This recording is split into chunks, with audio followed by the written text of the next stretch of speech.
নির্ধারিত বিষয় গীবত, অপবাদ, পরনিন্দা কয়েকটি বিষয় আমরা আলোচনা করব ইনশাআল্লাহ।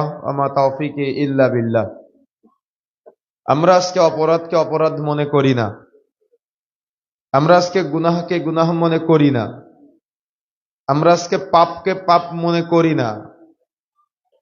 অনেকেই পাপকে পাপ মনে না করে বুক ফুলিয়ে পাপ করার চেষ্টা করে, বরং পাপ করাটাকে পাপ করার পরে প্রাউড ফিল করে, বা আমি যে পাপ করলাম, পাপ করে নিজেকে আল্লাহ রাব্বুল আলামিনের ভয়ে ভীতু হওয়া দরকার ছিল, বা তওবার রাস্তা খুঁজে বের করার প্রয়োজন ছিল। কিন্তু আমাদের মানসিকতা আজকে এমন হয়েছে যে আমরা পাপ করার পরে ওটা আরো মানুষকে বলতে পছন্দ করি, বা অন্যের পাপগুলাকে নিয়ে আমরা উদ্ঘাটন করাকে বেশি পছন্দ করি। নিজেকে নিয়ে যতটুকু না ভাবি, অন্য ব্যক্তিকে নিয়ে আমার আপনার ভাবনা চিন্তা কেন জানি একটু বেশি। কথা বুঝেন না মনে হয়?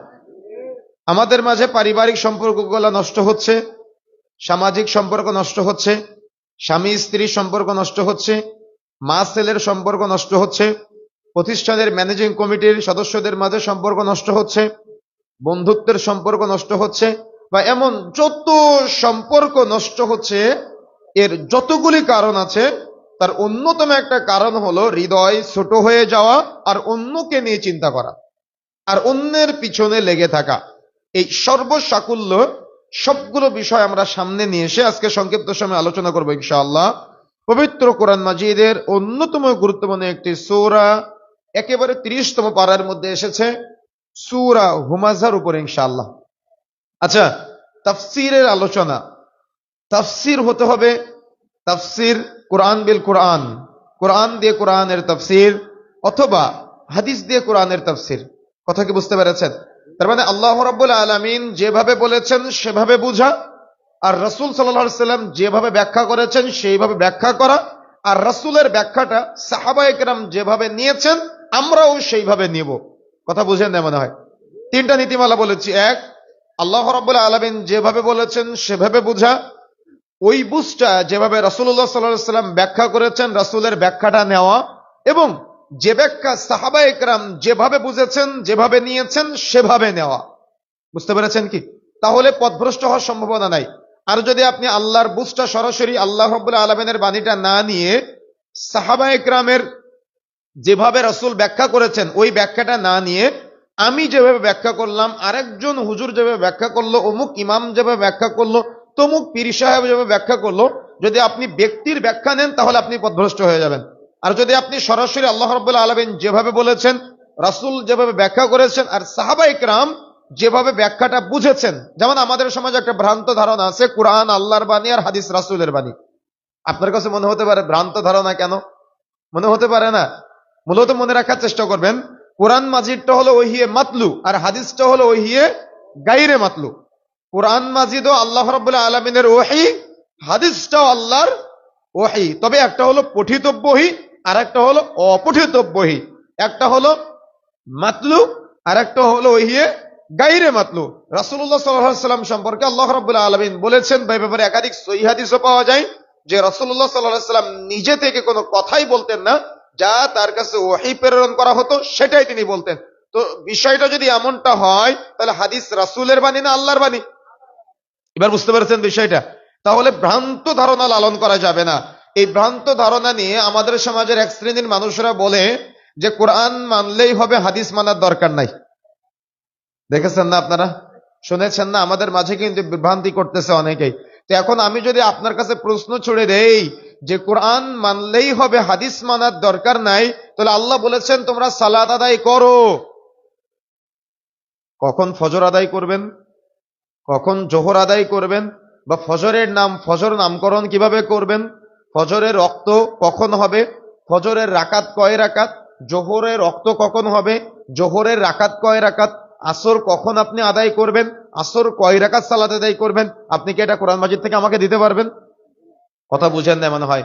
কথা কি বুঝতে পেরেছেন? তাহলে হাদিসের কাছে আসতে হবে না। সিয়াম পালন করতে হবে, কোরআন মাজিদের নির্দেশ, ফরজ।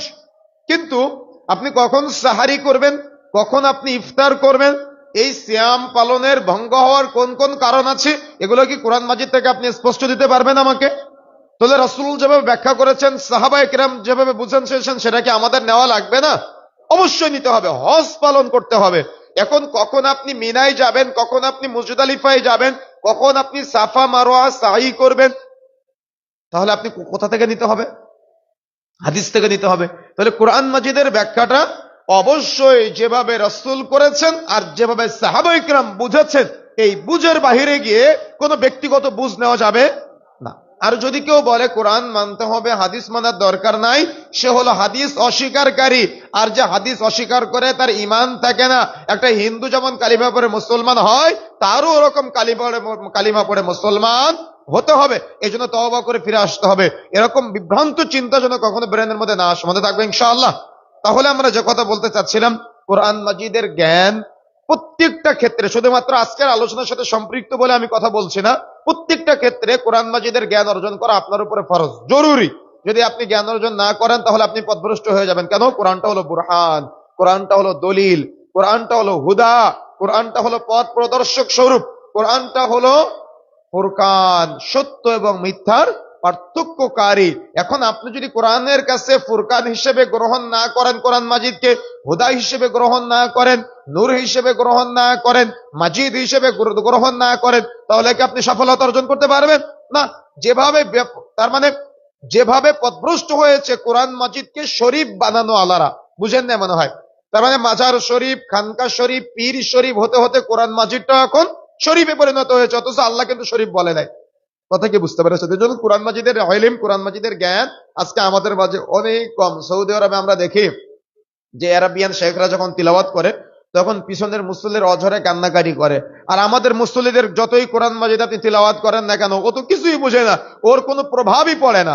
ইমাম সাহেব পড়ে আলহামদুলিল্লাহ রাব্বিল আলামিন, আর মুসল্লি চিন্তা করে কয় টাকা লাভ করলাম দোকানে, কি তাই না? ইমাম সাহেব পড়ে আর রহমানির রহিম, আর মুসল্লি চিন্তা করে আজকে কয় টাকা লোকসান করলাম দোকানে। এমন বহু চিন্তা আমাদের আছে। কিন্তু যখন আপনি বলেন আলহামদুলিল্লাহ রাব্বিল আলামিন, সমস্ত প্রশংসা আল্লাহ তোমার জন্য, তখন আল্লাহ রাব্বুল আলামিন আপনার কথার জবাব দিয়ে বলে হামিদানি আব্দি, আমার বান্দা আমার প্রশংসা করলো। সুবহানাল্লাহ। আপনি কি কখনো ফিল করেছেন যে আল্লাহ আপনার কথার জবাব দিয়েছে? এই ফিল করেন না বিধায় আল্লাহ রাব্বুল আলামিন যেটা বলেছেন না, ইন্না সালাতা তানহা আনিল ফাহশাই ওয়াল মুনকার, নিশ্চয়ই সালাত, নিশ্চয়ই নামাজ যাবতীয় অন্যায়, অশ্লীলতা, পাপাচার থেকে বিরত রাখে। কিন্তু আমাদের মুসল্লিরা কোরআন মাজিদের কিচ্ছু বুঝে না। এজন্য এরা মসজিদে সালাত আদায় করে, মসজিদ থেকে বের হয়েই কাপড় টাকুনোর নিচে নেমে যায়। মসজিদে সালাত আদায় করে, মসজিদ থেকে বের হয়েই চায়ের দোকানে বসে সিনেমা দেখা শুরু করে। মসজিদে সালাত আদায় করে, মসজিদ থেকে বের হয়েই সুদের লেনদেনে জড়ায়, ঘুষের লেনদেনে জড়ায়, টেন্ডার বাজিতে জড়ায়, চাঁদাবাজিতে জড়ায়। মসজিদে সালাত আদায় করে, মসজিদ থেকে বের হয়ে পরকীয়ায় লিপ্ত হয়। মসজিদে সালাত আদায় করে, মসজিদ থেকে বের হয়ে রাসূলের সুন্নাত দাড়িগুলা কেটে খান করে ফেলে। মসজিদে সালাত আদায় করে, মসজিদ থেকে বের হয়েই পানের সাথে জর্দা চিবাতে চিবাতে চলে যায়। মসজিদে সালাত আদায় করে, মসজিদ থেকে বের হয়েই সিগারেটের সুখটান না দিলে নাকি তার তৃপ্তি হয় না। এজন্য তারা সাহারি করে জর্দা দিয়ে আর ইফতার করে সিগারেট দিয়ে। এজন্যই তো আজকে আমাদের মুসল্লিদের এই দুর্দশা। কেন? কোরআন মাজিদের ইলম নাই, কোরআন মাজিদের জ্ঞান নাই, কোরআন মাজিদের ব্যাখ্যা বোঝার মতো কোনো প্রচেষ্টা নাই। শুধু আছে ব্যবসা বাণিজ্য, শুধু আছে দুনিয়া, দুনিয়া, দুনিয়া, দুনিয়া করতে করতে করতে করতে কখন মৃত্যু চলে আসবে বুঝতেই পারবেন না। এই জন্য কোরআন মাজিদের জ্ঞান অর্জন করতে হবে, কোরআন মাজিদের ইলম অর্জন করতে হবে। যদি আপনি মজা পেতে চান, যদি আপনি স্বাদ পেতে চান, যদি আপনি তৃপ্তি পেতে চান, যদি আপনি হৃদয় বড় করতে চান, এজন্য কোরআন মাজিদের জ্ঞান অর্জন করা অত্যন্ত জরুরি। আপনি ফুরকান হিসেবে, যেমন সূর্য যখন উকি দেয়, সুবহে সাদিক যখন চলে আসে, ঘুটঘুটে অন্ধকার দ্বিখণ্ডিত হয়ে আলোয় আলোকিত হয়ে যায় না পৃথিবী, যেমন একটা বীজ যেমন দুনিয়াতে মাটি ভেদ করে যখন বের হয়, বীজ থেকে চারা যখন বের হয়, তখন দেখবেন প্রতিটা বীজ দ্বিখণ্ডিত হয়ে ওর মাছ থেকে চারা বের হয়। এরকম ঘুটঘুটে অন্ধকার দ্বিখণ্ডিত করে আপনার সুবহে সাদিক উদিত হয়, সূর্য উদিত হয়। এজন্য মনে রাখার চেষ্টা করতে হবে, এই ঘুটঘুটে অন্ধকারাচ্ছন্ন সমাজটা যদি আমরা আলোয় আলোকিত করতে চাই, তাহলে কোরআনের জ্ঞান অর্জন করতে হবে, হাদিসের জ্ঞান অর্জন করতে হবে, ওহিয়ে মাতলুর জ্ঞান অর্জন করতে হবে, ওহিয়ে গায়রে মাতলুর জ্ঞান অর্জন করতে হবে। এখন এই জ্ঞান অর্জন করতে যেখানে যাওয়ার দরকার হয় আপনাকে সেখানে যেতে হবে। কথা বুঝেন না? যেমন আজকে আপনি এখানে এসেছেন, কিন্তু আপনি নিয়ত ছিল না যে আমি কোরআনের জ্ঞান অর্জন করবো, আপনি ফজিলত থেকে বঞ্চিত হয়েছেন। কেমন ফজিলত? যেমন আপনি যখন এখানে তালিম শুনতে এসেছেন, জ্ঞান অর্জনের নিয়তে যদি আপনি এসে থাকেন, আপনি যখন রাস্তা দিয়ে এসেছেন, বাড়ি থেকে বের হয়ে আসার সময় ফেরেশতারা আপনার পায়ের নিচে পাখা বিছিয়ে দিয়েছে। সুবহানাল্লাহ। আপনি এটা বুঝেন নাই, আপনি এটা ফিলও করেন নাই, আপনি এটা অনুধাবনও করেন নাই। যখন আপনি ইলম অর্জনের জন্য এসেছেন, তখন মাটির সমুদ্রের নিচের মাছ পর্যন্ত আপনার জন্য দোয়া করেছে, কিন্তু আপনার এটা ফিল হয় নাই, আপনি এটা চান নাই, আপনার ভিতরে ওই আকাঙ্ক্ষাটা নাই। কেন? জ্ঞান নাই যে জন্য আল্লাহর কাছে সবসময় চাইবেন, আল্লাহুম্মা ইন্নী আসআলুকা ইলমান নাফিআ, আল্লাহ তুমি আমাকে উপকারী জ্ঞান দান করো, ওয়া আমালান মুতাকাব্বালা, এমন আমল করা তৌফিক দান করো যে আমলটা কবুলযোগ্য, যে আমলটা বাতিল হবে না, আর অরিজকান তাইয়্যিবা, আল্লাহ তুমি আমাকে এমন রিজিক দান করো যে রিজিকটা হবে তাইয়্যিবা, যে রিজিকটা হবে হালাল, যে রিজিকটা হবে পবিত্র। সুবহানাল্লাহ। চাইতে পারবেন ইনশাআল্লাহ, চাওয়ার চেষ্টা করতে হবে। দেখুন আল্লাহ রাব্বুল আলামিন পবিত্র কোরআন মাজিদের 104 নম্বর সূরা, সূরা হুমাযার মধ্যে আমাদের কি সতর্ক বাণী করেছেন। সূরা হুমাযা, হুমাযা শব্দের অর্থ হলো পরনিন্দাকারী। আজকে আমি ব্যতিক্রম মাহফিলে এসেছি, সবাই বসে আছেন তালিমি বৈঠকের মতো মনে হচ্ছে আমার কাছে, সুন্দর পরিবেশ আলহামদুলিল্লাহ। আমি যে কথাগুলো বলবো, আমি আলোচনা শেষে আবার জিজ্ঞাসা করব আজকের মাহফিলের জন্য, আপনাদের উত্তর দিতে হবে। আজকে অত্র সূরার মধ্যে 5 শ্রেণীর অপরাধীকে নিয়ে কথা বলেছেন আল্লাহ। বলেন কয় শ্রেণীর? সবাইকে কথা বলতে হবে, কয় শ্রেণীর? 5 শ্রেণীর অপরাধীকে নিয়ে আলোচনা করা হয়েছে। এই 5 শ্রেণীর অপরাধী যাদেরকে আল্লাহ অপরাধী বলেছেন, বলেন তো তারা কি ছোট অপরাধী না বড় অপরাধী? প্রথম 3টা আয়াতে 5 শ্রেণীর অপরাধীকে নিয়ে আল্লাহ আলোচনা করেছেন, আর শেষের আয়াতগুলোতে আল্লাহ ওই অপরাধের শাস্তির কথা বলেছেন। তাহলে প্রথম 3টা আয়াতে আমরা 5 শ্রেণীর অপরাধীকে নিয়ে একটু আলোচনা করব এবং তাদেরকে আমরা খুঁজে বের করার চেষ্টা করব। সূরা হুমাযা, হুমাযা শব্দের অর্থ হলো পরনিন্দাকারী। হুমাযা শব্দের অর্থ কি বলেন তো? মনে থাকবে ইনশাআল্লাহ শেষ পর্যন্ত। হুমাযা শব্দের অর্থ কি? পরনিন্দাকারী। সূরা হুমাযা, এই যে 5 শ্রেণীর অপরাধীর কথা আল্লাহ রাব্বুল আলামিন বলেছেন, এই অপরাধটা মক্কি জীবন থেকে সংঘটিত হয়েছিল। রাসূলের মক্কি জীবন আগে না মাদানী জীবন আগে? কোন জীবনটা? মাদানী না মক্কি? মক্কি জীবনটা আগে। তো সূরা হুমাযা এটা হলো মক্কি সূরা, এটা হলো মক্কি জীবনের, অর্থাৎ হিজরত করে আল্লাহ রাসূল মদিনায় যে এসেছিলেন, মদিনায় আসার আগেই সূরাটি নাজিল হয়েছে। তার মানে এই অপরাধগুলোকে নিয়ে আল্লাহ মক্কি জীবনে সতর্ক করেছিলেন। এই জন্য এটা প্রথম আমাদের মনে রাখার চেষ্টা করতে হবে যে এই 5 শ্রেণীর অপরাধী তৎকালীন সময়ে ছিল। আর এই অপরাধ যেগুলো আল্লাহ রাব্বুল আলামিন বলেছেন, এই সবগুলো অপরাধ হলো আত্মা কেন্দ্রিক, অন্তর কেন্দ্রিক। মানুষের অন্তরে যখন পৌঁছে যায়, তখন ওই অন্তরে দুর্গন্ধ ছড়ায়। আমরা তো বাহ্যিক দুর্গন্ধ বুঝতে পারি, কিন্তু অন্তরের দুর্গন্ধ অন্তর থেকে আরেকজনের অন্তরে যায়। অন্তরের দুর্গন্ধ ছড়াই বলতে অন্তর দিয়ে মানুষের অন্তরে ব্যথা দেয়। বুঝেন না মনে হয়? অন্তরের দুর্গন্ধ কি বলেন তো? অন্তর দিয়ে আরেকজনের অন্তরে ব্যথা দেওয়া, কষ্ট দেওয়া। হয়তো আপনি লাঠির আঘাত করলেন না, কিন্তু অন্তর দিয়ে তার অন্তরে ব্যথা দিলেন। কথা কি বুঝতে পেরেছেন? বুঝেন না মনে হয়? কি বুঝতে পেরেছেন? আপনি আপনার হৃদয় দিয়ে তাকে এমন ভাবে কিছু বললেন, সে তার হৃদয়ে ব্যথা পেল, সে তার হৃদয়ে আঘাত পেল। একটা চড় মারার থেকে ওই আঘাতটা বেশি ক্ষতিগ্রস্ত, বা ওই আঘাতটা তাকে বেশি কষ্ট দেয়। সেটা স্বামী স্ত্রীর মাঝে হতে পারে, মা ছেলের মাঝে হতে পারে, প্রতিবেশীর মাঝে হতে পারে, আত্মীয়তার মাঝে হতে পারে, বন্ধুত্বের মাঝে হতে পারে। কথা কি বুঝতে পেরেছেন? আর এই অপরাধ মানুষ কেন করে? সাকিনার অভাব, হৃদয়ের প্রশান্তির অভাবে মানুষ এই অপরাধগুলা করে। কোন কোন অপরাধ আমরা আলোচনা করবো ইনশাআল্লাহ। তাহলে সূরা হুমাযা এটা মাক্কি সূরা না মাদানী সূরা? পিছনের ভাইয়ারা, মাক্কি সূরা না মাদানী সূরা? মাক্কি সূরা। হুমাযা শব্দের অর্থটা কি? পরনিন্দাকারী। সূরা হুমাযা কত নম্বর সূরা? 104 নম্বর সূরা। মনে থাকবে ইনশাআল্লাহ। এখন আসুন, আউযু বিল্লাহি মিনাশ শাইতানির রাজীম, বিসমিল্লাহির রহমানির রহিম। পরম করুণাময় অসীম দয়ালু আল্লাহর নামে শুরু করছি। ওয়াইলুল লিকুল্লি হুমাযাতিল লুমাযা, ধ্বংসপ্রাপ্ত ওই ব্যক্তি যে মানুষের সামনে এবং পিছনে নিন্দা করে বেড়ায়। কে বলেছেন বলেন তো? এটা আমি বলেছি না আল্লাহ বলেছেন? সরাসরি আল্লাহর কথা অনুবাদ করে শোনাচ্ছি আপনাদের।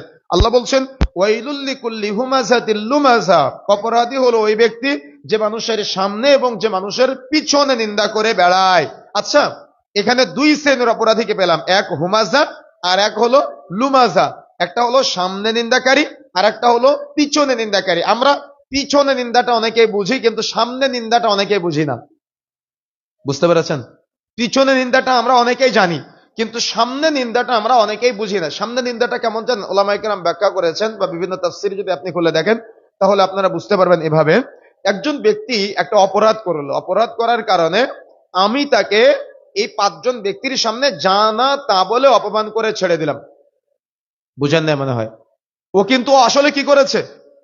ও কিন্তু আসলে অপরাধ করেছে, কিন্তু আমি কার সামনে তাকে অপমান করলাম? 5 জন ব্যক্তির সামনে, 10 জন ব্যক্তির সামনে, মহল্লার ব্যক্তিদের সামনে আমি তাকে অপমান করলাম। আর আমি বললাম, আমি মানুষের পিছনে বলতে পারি না, আমি সামনাসামনি বলে দেই। কি আছে না এমন মানুষ আমাদের সমাজে? বলে আমি কারোর পিছনে কিচ্ছু বলতে পারি না, আমার একেবারে আমি দিল স্পষ্ট, আমার দিল পরিষ্কার, আমি সব সামনাসামনি বলে দেই। এখন ও কোন একটা অপরাধ করেছে, 5 জন ব্যক্তির সামনে তাকে জানাতা বলে অপমান করে, মসজিদের মধ্যে দাঁড়িয়ে, সামনে দাঁড়িয়ে মাইকটা হাতে নিয়ে জানাতা বলে অপমান করে, এলাকার মানুষের সামনে 5 জন আল্লাহর বান্দার সামনে একজন আল্লাহর বান্দাকে জানাতা বলে, যাচ্ছি তাই বলে অপমান করে ছেড়ে দেয়। কেন? তার টাকা বেশি হয়েছে, তার জমি জায়গা বেশি হয়েছে, তার গাড়ি বাড়ি বেশি হয়েছে, তার চৌক আর আসমান থেকে মাটিতে নামে না। এখন ও যা ইচ্ছা তাই করে বেড়ায়, যা ইচ্ছা তাই বলে বেড়ায়। আর ও কি করে? ও মানুষকে মানুষের সামনে অপমান করে, মানুষকে মানুষের সামনে নিন্দা করে, মানুষকে মানুষের সামনে ছোট করে, মানুষকে মানুষের সামনে অপমান অপদস্থ করার প্রচেষ্টা চালায়। কথা বুঝেন না মনে হয়? এটাতে এক শ্রেণীর। আর এক ক্যাটাগরির আপডেট এটা হলো, যারা আমরা সোশ্যাল মিডিয়া, ফেসবুক ইউজ করি, ব্যবহার করি, এই সোশ্যাল মিডিয়ায় প্রকাশ্যে একজন আরেকজনকে অপমান করা, গীবতে লিপ্ত হওয়া, ছোট করা, খাটো করা, নিন্দা করা, এটা মনের রোগ, এটা অন্তরের রোগ, এটা আত্মার রোগ। যে যাকে ইচ্ছা সে তাকে প্রকাশ্যে ছোট করা, নিন্দা করা, অপমানিত করাচ্ছে। এখানে কেউ ফেরেশতা আছেন নাকি? কেউ ফেরেশতা আছেন জীবনে কখনো পাপ করেন নাই? বলতে পারবেন যে আপনি কোনো পাপ করেন নাই? তো আপনি কি চান কিয়ামতের মাঠে আপনার পাপটা উদ্ঘাটন করা হোক, আপনার বাবা জানুক? আপনি কি চান কিয়ামতের মাঠে আপনার পাপটা, দেখা যাচ্ছে কোনো একটা আপনি অপরাধ করেছেন, যে অপরাধটা প্রকাশ্যে প্রচার করা হোক? আপনি কি এটা চান? প্রকাশ্যে দিবালোকের সামনে, কিয়ামতের মাঠের সকল মানুষের সামনে আপনার পাপটা আপনার বাবাকে জানানো হোক, আপনার প্রতিবেশীকে জানানো হোক, আপনার সন্তানকে জানানো হোক, আপনার স্ত্রীকে জানানো হোক, আপনার স্বামীকে জানানো হোক? আপনি কি এটা চান? আমার কথা কি বুঝতে পেরেছেন? যদি আপনি এটা না চান, তাহলে আপনি কি চান? যে আমার পাপটা যাতে করে গোপন থাকে, আমার পাপটা যাতে করে কেউ জানতে না পারে, আমার পাপটা যাতে করে কারোর কাছে প্রকাশ না পায়। তো আপনি যেমন আজকে মানুষের পাপ প্রকাশে উদ্বুদ্ধ, বা আপনি যেমন মানুষের পাপ প্রকাশে অনেক তৃপ্তি পান, অনেক মজা পান, অর্থাৎ মানুষ বলতে আল্লাহর বান্দা, আপনি আমি কি? আমিও আল্লাহর বান্দা, আপনিও আল্লাহর বান্দা। আপনি আমাকে আর আমি আপনাকে প্রকাশ্যে 5 জন ব্যক্তির সামনে জানা তা বলে অপমান করা, বা আপনার আমার দেখা যাচ্ছে একে অপরের গোপন পাপগুলা মানুষের কাছে সামনাসামনি নিয়ে একেবারে প্রকাশ্যে তাকে ছোট করা, খাটো করা, নিন্দা করা, অপমানিত করা, এটা আমাদের নিত্যদিনের পেশা হয়ে গিয়েছে। আর আমরা বারবার বলি যে আমি পিছনে বলতে পারি না, সামনাসামনি বলে দেয়। আরে কিয়ামতের মাঠে আল্লাহ রাব্বুল আলামিন আপনার যত গোপন পাপ আছে সব কিয়ামতের মাঠে সকল মানুষের সামনে উদ্ঘাটন করে দিবে। কেন? আল্লাহ বলবে, তুই আমার বান্দার পাপ গোপন করতে পারিস নাই, আজকে আমি আল্লাহ তোমার সকল পাপ কিয়ামতের মাঠে সকল মানুষের সামনে উদ্ঘাটন করে দিলাম। নাউযুবিল্লাহ। কি আপনি কি চান? চান আপনি? তাহলে আজকে থেকে বান্দার সামনাসামনি অপমান করা থেকে বিরত থাকতে হবে। মনে থাকবে ইনশাআল্লাহ।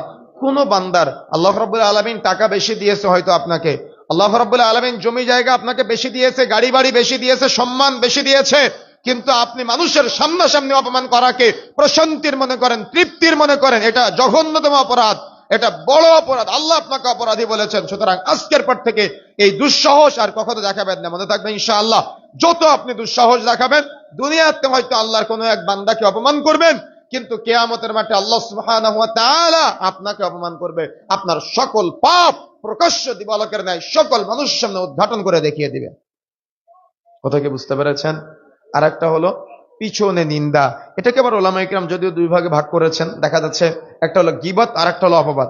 একটা কি বলেন তো? একটা হলো গীবত আর একটা হলো অপবাদ। গীবতটা হলো, দেখা যাচ্ছে আব্দুর রহমান একটা অপরাধ করেছে, কিন্তু ওই অপরাধী আব্দুর রহমান যখন অপরাধ করে তখন আব্দুর রহমান কি হবে? অপরাধী হবে। অপরাধীকে নিয়ে আমি আব্দুল কুদ্দুসের সাথে বললাম যে আব্দুর রহমান এই অপরাধ করেছে, আব্দুর রহমানের অগোচরে। এটা হলো গীবত। আর অপবাদ হলো আব্দুর রহমান আসলে অপরাধ করে নাই, কিন্তু আমি আব্দুল কুদ্দুসের সাথে বানায় বানায় বললাম যে আব্দুর রহমান এটা করেছে, আব্দুর রহমান ওই অপরাধ করেছে, আব্দুর রহমান ওই গুনাহাটা করেছে, বা আব্দুর রহমানের এই অপরাধ আছে। আর এই পাপগুলো কেমন জানেন? এই পাপগুলো হলো বলার জন্য মুখ চুলকায় আর শোনার জন্য কান চুলকায়। দেখবেন এই অপরাধগুলো এমন অপরাধ, এগুলো বলার জন্য মুখ খালি চুলকায় আর শোনার জন্য কান চুলকায়। এই জন্য মনে রাখার চেষ্টা করতে হবে আমাদের, যে অপরাধ কিন্তু ছোট অপরাধ না, এটা অনেক জঘন্যতম অপরাধ, এটা অনেক বড় অপরাধ। এটা মানুষের পিছনে মানুষকে ছোট করা। আর পৃথিবীতে পাপ দুই ধরনের, একটা হলো আল্লাহ কেন্দ্রিক পাপ আর একটা হলো বান্দা কেন্দ্রিক পাপ। আল্লাহ কেন্দ্রিক পাপ আল্লাহ চাইলে ক্ষমা করতে পারে, কিন্তু বান্দা কেন্দ্রিক পাপ ওই বান্দা যদি ক্ষমা না করে আল্লাহ রাব্বুল আলামিন কিন্তু আপনাকে ক্ষমা করবে না। কত কি বুঝতে পেরেছেন? বান্দা ক্ষমা না করলে আল্লাহ ক্ষমা করবে না। তাহলে আপনি যে মানুষের সামনে সামনে অপমান করলেন, আপনি যে মানুষের পিছনে অপবাদ দিলেন, আপনি যে মানুষের পিছনে গীবত করলেন, তাকে নিয়ে বানিয়ে বানিয়ে কথা বলেন, বা সে কোনো অপরাধ করেছে আপনি অপরাধ পাবলিশ করলেন, আপনি প্রচারক হয়ে গেলেন, তাহলে এই যে আপনি অপরাধ করলেন, এখন আপনার কি অপরাধ হবে? কথা বুঝেন না মনে হয়। কথা বুঝতে পেরেছেন? ও হলো আপনি বান্দাকে কষ্ট দিলেন, আপনি বান্দার ব্যথা দিলেন, তার গোপনে তার সম্মান নষ্ট করলেন, গোপনে তার মর্যাদা নষ্ট করলেন, গোপনে তাকে নিয়ে মিথ্যা বানিয়ে বললেন। আপনি কি জানেন সে অপরাধ করলেও আপনি বলতে পারবেন না, অপরাধ না করলেও আপনি বানিয়ে বলতে পারবেন না। কিন্তু আপনার এই নিত্যদিনের পেশা চায়ের দোকান আজকে এক একটা সংসদ ভবনে পরিণত হয়েছে। প্রত্যেকটা চায়ের দোকান আজকে এক একটা সংসদ ভবন। সকাল 8টা থেকে রাত্রি 10টা পর্যন্ত এলাকার যত গীবত, যত তহমত, যত অপবাদ সব চায়ের দোকান নামক সংসদে চলতে থাকে, তাই না? মনে রাখার চেষ্টা করতে হবে, এটা বান্দা কেন্দ্রিক পাপ। আপনি ওই যে বান্দাকে অপমান করেছেন, সে হয়তো জানে না যে আপনি তাকে নিয়ে গীবত করেছেন বা আপনি তাকে নিয়ে অপবাদ দিয়েছেন, যার কারণে এলাকার মানুষ তাকে কষ্ট দিয়েছে, তাকে ব্যথা দিয়েছে বা তার একটা বদনাম রটিয়েছে। আপনি চাইলে তার পাপটা গোপন করতে পারতেন, কিন্তু আপনি করেন নাই। মনে রাখার চেষ্টা করতে হবে আপনার, এই যে আপনি আল্লাহর কোন একজন বান্দার পাপ মানুষের কাছে উদ্ঘাটন করতেছেন, বলে বলে বেড়াচ্ছেন, কিয়ামতের মাঠে আল্লাহ রাব্বুল আলামিন আপনার যত গোপন গোপন পাপ আছে না, এগুলা সব খুঁজে খুঁজে বের করে উদ্ঘাটন করে দেবে। কি বললার জন্য মুখ চুলকালেই বলতে হবে, শোনার জন্য কান চুলকালেই শুনতে হবে? কথা বুঝেন না মনে হয়। বলেন তো অপরাধ কেন করে মানুষ? কিসের প্রশান্তির জন্য? হৃদয়ের প্রশান্তির জন্য, আত্মার প্রশান্তির জন্য। আপনার এই অপরাধের কারণে এলাকার মানুষ আপনাকে ভয় পায়, এলাকার মানুষ আপনার সামনে কথা বলতে ভয় পায়। মানে এমন একটি অ্যাটিটিউড যে সবাই আমাকে ভয় পেয়ে চলবে। আছে না এমনটা আমাদের সমাজে? মনে রাখার চেষ্টা করতে হবে। এই জন্য আল্লাহ বলছেন, ওয়াইলুল লিকুল্লি হুমাযাতিল লুমাযা, ধ্বংসপ্রাপ্ত ওই ব্যক্তি যে মানুষের সামনে এবং পিছনে নিন্দা করে বেড়ায়। আমরা কিন্তু কেউ ফেরেশতা না। কিয়ামতের মাঠে আমরা যখন দাঁড়াবো তখন দেখা যাবে আল্লাহ আমার সব গোপন পাপ উদ্ঘাটন করে দিচ্ছে। কেন উদ্ঘাটন করতেছে? দেখা যাচ্ছে আমি বান্দার গোপন পাপ মানুষের সামনে বলে বেড়াতাম বা বান্দাকে মানুষের সামনে অপমান করতাম, আমি যেভাবে অপমান করতাম, কিয়ামতের মাঠে আমাকেও সেম একইভাবে অপমানিত হতে হচ্ছে। আর যদি আপনি চান যে আপনি জীবনে বহু গোপন পাপ করেছেন, আমাদের নিজেদের অন্তরের দিকে তাকালে নিজেদের ঘৃণা জন্ম হয় যে আমি আব্দুল্লাহ, আমি এত পাপ করেছি। প্রত্যেকের হয়তো এমন চিন্তা হয় যে আমি এত পাপ করলাম, আমি এত গুনাহ করলাম, কিয়ামতের মাঠে যদি আমি দাঁড়াই তো আমার রবের সামনে আমি কোন মুখ নিয়ে দাঁড়াবো? অপরাধগুলো নিয়ে। এই অপরাধী যদি আমি সাব্যস্ত হই তো আমার রবের সামনে আমার ইজ্জত সম্মান কোথায় চলে যাবে? যদি আপনি এটা মনে করেন আপনি অপরাধ করেছেন, তওবা করবেন তো করবেন। ওই যে বান্দাকে নিয়ে গীবত করেছেন, অপবাদ দিয়েছেন, সামনাসামনি নিন্দা করেছেন, তার কাছে ক্ষমা চেয়ে মৃত্যুবরণ করার চেষ্টা করবেন। কেন? কিয়ামতের মাঠে কোনো মানুষকে ক্ষমা করবে না। আর যদি আপনি বাঁচতে চান তাহলে কোন বান্দার পাপ উদ্ঘাটন না করে বরং আল্লাহর বান্দাদের যদি আপনি পাপ দেখতে পান তাহলে আপনি চুপে যাবেন। আপনি ভাববেন আমি ওই বান্দার পাপটা গোপন করলাম, আল্লাহ আমার একটা গোপন পাপ আছে, আমার রব তুমি আমার গোপন পাপটা কিয়ামতের মাঠে প্রকাশ করিও না, আল্লাহ তুমি আমাকে ক্ষমা করে দিও। বলেন সুবহানাল্লাহ। বুঝেন না মনে হয়? বুঝেছেন? কিন্তু আমাদের স্ট্যাটাস, আমাদের সামাজিকতা, আমাদের সামাজিক, তার মানে এটাকে মূল্যবোধ বলে না, তার মানে মূল্যবোধ ধ্বংস হয়ে যাচ্ছে যতগুলো কারণের মধ্যে তার একটা কারণ বলা চলে। এগুলা মানে এগুলো আমাদের মাঝে বন্ধুত্বের সম্পর্ক নষ্ট করে দেয়, পাড়া প্রতিবেশীর সম্পর্ক নষ্ট করে দেয়। সারাদিন পরিশ্রম করে স্বামী বাড়িতে এসেছে, শাশুড়ি কোনো না কোনো একটা অপরাধ করেছে, স্বামীর কানে কানে ছেলে অর্থাৎ মাকে নিয়ে ছেলের সাথে চলতেছে। সকালে উঠে মা ছেলের সাথে দ্বন্দ্ব, সারাদিন পরিশ্রম করে ছেলে বাড়িতে এসেছে, বৌমা কোনো একটা অপরাধ করেছে, অপরাধটা চাইলে মা গোপন করতে পারতো, কিন্তু ছেলে পরিশ্রম করে বাড়ি ফেরার পরেই আগে ঘরে যাওয়ার আগে মা বৌমাকে নিয়ে গীবত করে বৌমার প্রতি রাগ তৈরি করে দিয়ে তারপরে ঘুমায়। এমন বহু নজির বাংলাদেশের মাটিতে প্রতিটা পরিবারে অহরহ আছে। দিনী ভাইদের মাঝে সম্পর্ক নষ্ট হয়ে যাচ্ছে, পাড়া প্রতিবেশীর মাঝে সম্পর্ক নষ্ট হয়ে যাচ্ছে, আত্মীয়তার সম্পর্ক নষ্ট হয়ে যাচ্ছে। কেন ভাই, কেন এত সমস্যা আমাদের? মনে রাখার চেষ্টা করবেন, এই যত অপরাধ আছে সব অপরাধগুলো মানুষ করে হৃদয়ের প্রশান্তির জন্য, আত্মার প্রশান্তির জন্য, হৃদয়ের তৃপ্তির জন্য। এজন্য আমাকে আপনাকে তওবা করার চেষ্টা করতে হবে। পারবো ইনশাআল্লাহ?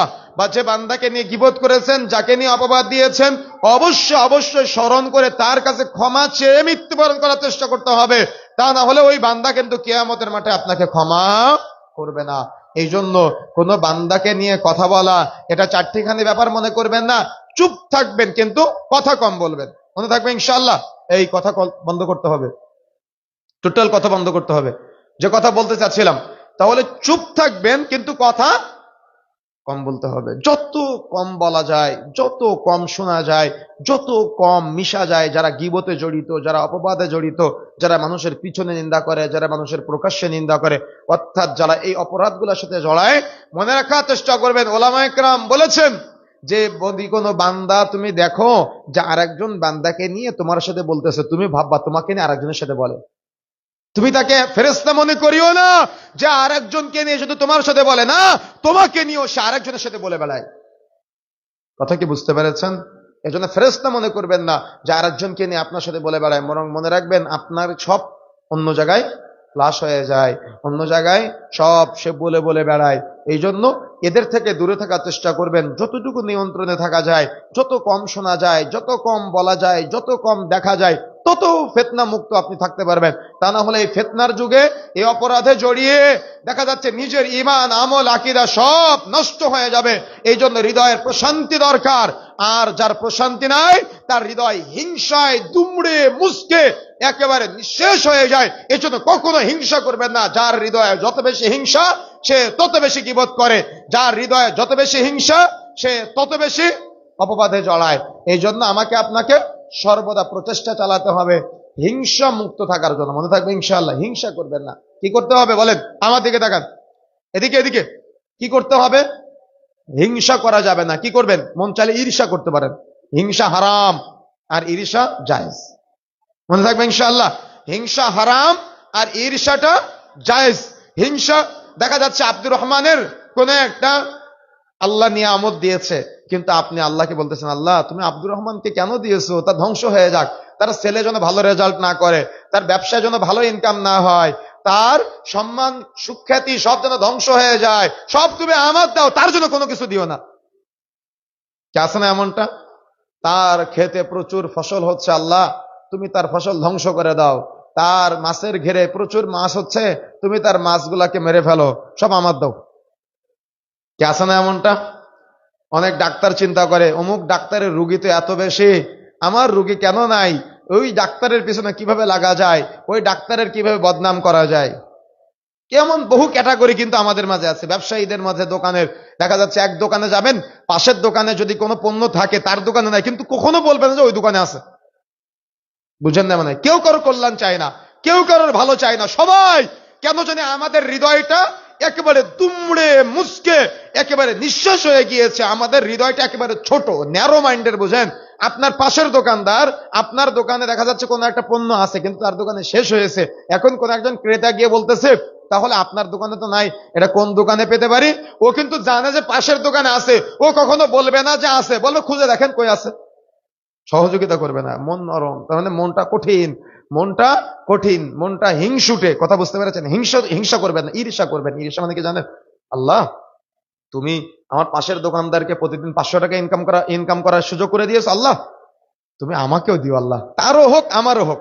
আল্লাহ তার ছেলে ভালো রেজাল্ট করে, আল্লাহ তার ছেলে ভালো রেজাল্ট করুক, আল্লাহ তুমি আমার ছেলের ভালো রেজাল্ট দিও। আল্লাহ তার এত এত সুনাম, এত এত সুখ্যাতি, তার এত এত রুগী, আল্লাহ তারও থাকুক, আল্লাহ তুমি আমাকেও একটু বেশি রুগী পাঠাও যাতে ইনকাম বেশি করতে পারে।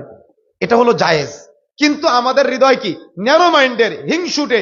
কে কার গীবত করতে পারে, কে কার অপবাদ দিতে পারে, কে কার ছোট করতে পারে, কে কার প্রতিষ্ঠানকে নিয়ে তার মানে মানুষের কাছে অপবাদ দিতে পারে, গীবত করতে পারে, কে কার অপরাধ। তার মানে একজন ব্যক্তি খুব ভালো মানুষ, খুব ভালো মানুষ, কোনো একটা অপরাধ করেছে, মানুষ মাত্র অপরাধ করতেই পারে, কিন্তু সমাজের মানুষ এত জঘন্য আর এত জাহেল যে ওই ব্যক্তির সমস্ত ভালো কর্ম সব বরবাদ করে দিয়ে তার জীবনের কোনো একটা অপরাধ আজীবন মানুষকে বলে বেড়ায়। এটা হলো মানুষের আখলাক, এটা হলো মানুষের চরিত্র। এই জন্য প্রিয় বন্ধুরা আমার, আমাকে আপনাকে সতর্ক হতে হবে, সাবধান হতে হবে। এই অপরাধগুলো থেকে আমাকে আপনাকে বের হয়ে আসার চেষ্টা করতে হবে। তা না হলে আমরা কিন্তু ওই কিয়ামতের মাঠে যখন দাঁড়াবো তখন দেখা যাবে ওই যে মানুষের গীবত নিয়ে, মানুষের পিছনের কথাবার্তা নিয়ে, মানুষের অপরাধগুলা নিয়ে আমাদের অভ্যাস আজকে কথাবার্তা বলা। এই জন্য আমাকে আপনাকে সর্বদা দেখা যাবে যে আপনার এদিকে যত অভ্যাস হবে, কিয়ামতের মাঠে আল্লাহ সুবহানাহু ওয়া তাআলা আপনার যত গোপন পাপ আছে, আপনার যত অপরাধ আছে সব উদ্ঘাটন করে দিবে। এজন্য যদি আপনি চান যে আমার পাপ উদ্ঘাটন না করা হোক, তাহলে তওবা করে ফিরে আসতে পারবেন ইনশাআল্লাহ, চেষ্টা করতে হবে। 2 নম্বরে আল্লাহ রাব্বুল আলামিন বলছেন, আল্লাযী জামাআ মালাউ ওয়া আদ্দাদা। অপরাধী হলো তারাই, এখানে 2 শ্রেণীর অপরাধীকে বলেছেন, যারা সম্পদ জমা করে রাখে আর সম্পদটা বারবার গণনা করে। এটাও কিসের অপরাধ বলেন তো? আত্মার অপরাধ, আত্মা কেন্দ্রিক অপরাধ, অর্থাৎ হৃদয়ের অপরাধ। হৃদয়ের প্রশান্তির জন্য মানুষ টাকা বারবার গণনা করে আর এই সম্পদকে কুক্ষিগত করে রাখে। ও কখনো দান সাদাকা করে না, ও কখনো জাকাত আদায় করে না। মাদ্রাসা মসজিদগুলোর ব্যাপারে তাকে বললে বলে বলে বলে বলে বলে বলে যদি তার নাম প্রচার করা হয় মারহাবা বলে, তা না হলে সে টাকা দেয় না। আছে না এমনটা? সে কখনো দান সাদাকা করে না। কেন? পৃথিবীতে এমন বহু আল্লাহর বান্দা আছে, 2 ভাই, ছোট ভাই দৈনিক ইনকাম করে 5,000 টাকা আর বড় ভাই দৈনিক ইনকাম করে 300 টাকা। কি আছে কিনা? তাহলে 2 ভাইয়ের মাঝে বেশি ইনকাম করা তৌফিক আল্লাহ দিয়েছে না? না ও নিজে ইনকাম করতেছে? আল্লাহ দেয়নি? অবশ্যই আল্লাহ দিয়েছে। তো আল্লাহর দেওয়া নিয়ামতটা, আল্লাহর দেওয়া এই রহমতটা আপনি আল্লাহর রাস্তায় কি অল্প কিছু ব্যয় করতে পারবেন না? আচ্ছা, আপনাদের কাছে একটা প্রশ্ন করি অত্র আয়াতের আলোকে। আল্লাযী জামাআ মালাউ ওয়া আদ্দাদা। অপরাধী হলো তারাই যারা সম্পদকে কুক্ষিগত করে রাখে, জমা করে রাখে আর বারবার গণনা করে, দান সাদাকা করে না। আচ্ছা বলেন তো, এই কুক্ষিগত কারীদের মধ্যে কি আমরা নেই? কথা বলতে হবে, নাই? আচ্ছা আপনারা বলেন, স্বর্ণের যাকাতের নিসাব কত ভরিতে? পিছনের ভাইয়েরা আগে বলেন, স্বর্ণের নিসাব কত ভরিতে? পিছন থেকে বলতে হবে। আর রূপার কত ভরি? অধিকাংশ মানুষ কিন্তু কনফিউজ, কিন্তু এটা ফরজ ইবাদত। কি ইবাদত বলেন তো? ফরজ ইবাদত। কিন্তু আমাদের কারো জানা নাই যে স্বর্ণের নিসাব কত ভরিতে, অধিকাংশ মানুষের জানা নাই যে রূপার নিসাব কত ভরিতে। তার মানে মানুষ যাকাত আদায় করা থেকে আজকে বিরত। কিয়ামতের মাঠে যখন আপনি দাঁড়াবেন, এগুলো হলো সম্পদের ময়লা। এই সম্পদের ময়লা আজকে আপনি ভক্ষণ করতেছেন না। কিয়ামতের মাঠে যখন দাঁড়াবেন, আপনি তো মনে করতেছেন যে আপনি একা উঠবেন না, আপনার সাথে সাথে আপনার ওই সম্পদ উঠবে। কি রূপে উঠবে? সাপ রূপে উঠবে, যার হবে 2 মুখওয়ালা সাপ। 2 মুখ দিয়ে 2 চোয়ালে দংশন করতে থাকবে। আর সে বলবে, আমি তোমার মাল, আমি তোমার সম্পদ। কিয়ামতের মাঠে বলতে থাকবে। সম্পদ নিয়ে আজকে আপনি বারবার গণনা করেন, দান সাদাকা করেন, আর এই সম্পদকে আপনি সবসময় গুনে গুনে রাখেন। অমুক ব্যাংকে কত টাকা আছে, অমুক নগদে কত টাকা আছে, অমুক রকেতে কত টাকা আছে, কিন্তু আপনি একটা বারের জন্য যাকাত আদায় করার প্রচেষ্টা চালান না, দান সাদাকাও আপনি করতে চান না। মনে রাখার চেষ্টা করতে হবে। তার মানে অপরাধীদের তালিকায়, অপরাধীদের লিস্টে আপনার নামটা যুক্ত হয়ে যাচ্ছে। এজন্য সম্পদকে কুক্ষিগত করবেন না। যখন আপনি দেখবেন নেশা পরিমাণ সম্পদ পূর্ণ হয়ে গিয়েছে, সঙ্গে সঙ্গে আপনি ওখান থেকে সম্পদের ময়লাটা বের করে ফেলবেন। অর্থাৎ শতকরা 2.5% হারে আপনি বের করে ফেলবেন। 1 লক্ষ টাকায় 2,500 টাকা আপনি বের করে ফেলবেন। এখন আপনি যাকাত আদায় করবেন কিসের ভিত্তিতে? আল্লাহ রাসূলের যুগে 7.5 ভরি স্বর্ণের দাম যেটা ছিল, 52.5 ভরি রূপার দাম একই ছিল তৎকালীন সময়ে। যার কারণে এই হিসাবটা দেওয়া হয়েছে 7.5 ভরি স্বর্ণ এবং 52.5 ভরি রূপা। কিন্তু বর্তমানে কি দাম একই আছে না আলাদা আছে? আলাদা না? 7.5 ভরি স্বর্ণের দাম কত এখন? কত? প্রায় 10 লাখ, তাই না? আর 52.5 ভরি রূপার দাম কত? 70-80 হাজার টাকার মতো হতে পারে, কম বেশি হতে পারে, আমি জানি না সঠিক। তো তাহলে আকাশ পাতাল পার্থক্য না? তাহলে আপনি যাকাত আদায় করবেন, দুটাই তো নিসাব, কিসের ভিত্তিতে আপনি যাকাত আদায় করবেন? প্রশ্ন আসতে পারে কিনা? এ ব্যাপারে লাজনার ফতোয়া হলো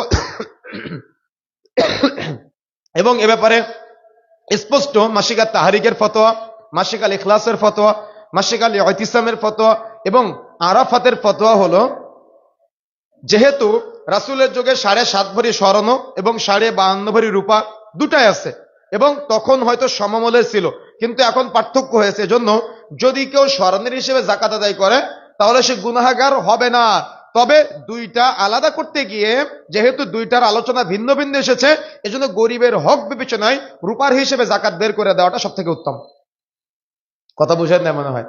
এখন আপনি ভাবতেছেন আমার তো 7.5 ভরি স্বর্ণ নাই, আমার তো মাত্র 1 লাখ টাকা আছে ব্যাংকে। বুঝেন না মনে হয়? কথা কি বুঝতে পেরেছেন?